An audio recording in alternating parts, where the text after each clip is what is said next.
So I hear from clients that let's just say, I think there might be a misconception on how you can work with interior designers. I feel like a lot of times people love the idea of it, but they don't know if they can afford it, because I think they have to do everything with you. I know you have 3 big offerings that you have within your business, so let's go through each one of them, because I feel like when you told me this, I was like, oh my gosh.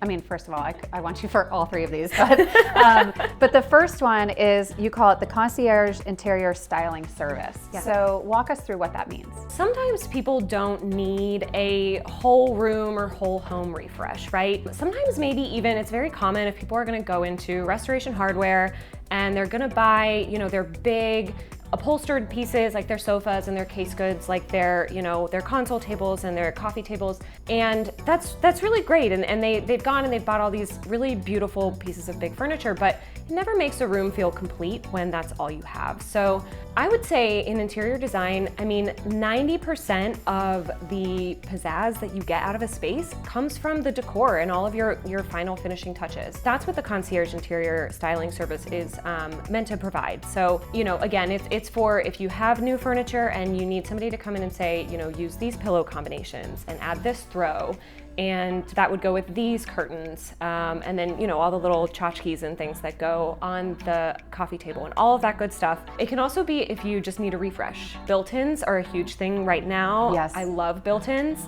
If you've had built-ins for, if you have them, whether it's next to your TV or something like that, if you've had them for a long time, you've likely put some stuff up there, you get a picture as a gift wrapped up, under the tree at Christmas or whatever, and over time, the shelves can just start to kind of lose their shape and maybe not look as good. So the Concierge Styling Service is also for little places like that in your home. If your built-ins or your bookcases need a refresh with some really just good looking decor and just a way to make things beautiful again, that's what that service provides. Yeah, that's great. So if you feel like your space maybe is 70% of the way there, I very much hang in this world. Like I said, I recently painted the whole house and didn't hang anything back up yet, but it's sort of getting it to that last, getting over the finish line. So that's great. Okay, so you also have what you call the Initial Interior Design Consultation. So walk us through what that is. A lot of people don't really know what to expect out of the interior design process. And really, there are no 2 projects that are the same. So it does look a little bit different for everybody, but in general, when you are interested in working with an interior designer, consultation is really just designed to determine if you're gonna be a right fit for each other. It's really what it is. Yeah. There's a lot of different ways that people come to me.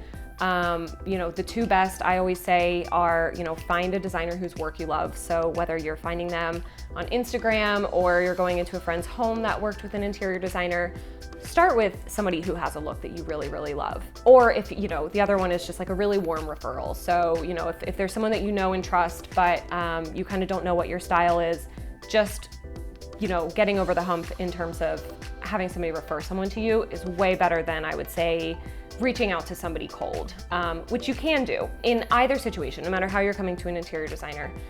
The initial consultation, which in my case usually runs about 30 minutes on the phone to start with, will help us determine the scope of your project, what you're looking to try to get done, and what your style is and what your goals are for the space. And then usually after that, if everything seems good and it's a good fit and we both feel really good about the project, then I usually spend between an hour and 2 hours with an individual or a couple or a family, really digging into the nitty-gritty of their project and everything they want to get done and what their style is and their likes and their dislikes. And this is just a really good way to set a really good tone and foundation for working together on the project going forward. That's great. So if someone's listening to this and they know what they like and they know what they don't like, but they have no idea what their style would be called, can you help connect those dots for people?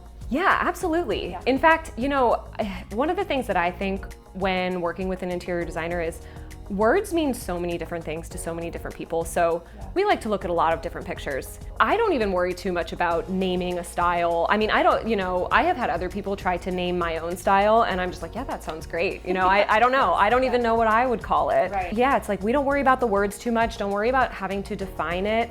It's really just, what's the overall look you're going for? How do you want the space to feel? And I do think people are very particular about their dislikes. I'll say that much. I mean, sometimes people know more what they don't like than what they do like, but that's okay because that's just another way to back into the final end result. So it works. I feel like that actually when people are looking for homes too.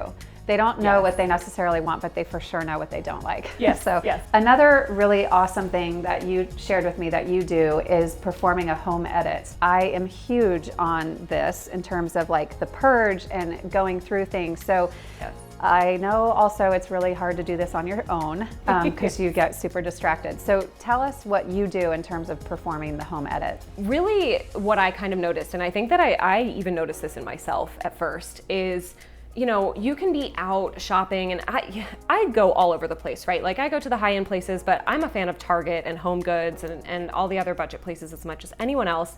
And you're there and all of this, you know, the way they display things, everything is so beautiful and you just want to grab stuff off the shelves and fill up your cart. And then you take it home and one of two things happens. Either you realize you have nowhere to put it, or you realize it just doesn't really look the same in your house as it did on the shelves. So what I always tell people is you'll save yourself a lot of time, a lot of money, and a lot of headache if you do a home edit before you purchase any of that stuff. So really, that's where we want to go into your space. We want to look at the stuff you currently have, figure out maybe what's looking a little old, whether it's chipped or whether it's just dated looking. We'll kind of start to remove things that maybe aren't perfect pieces of the puzzle right now. And then, you know, kind of put things in places where we think they might need to go. And then we really look at the space and we say, okay, and this is what it's missing. And then you go out and you get all that stuff. Got it. But you save a lot of time and money and energy if you edit first and then buy second. You make it sound so logical. It really is. Yes.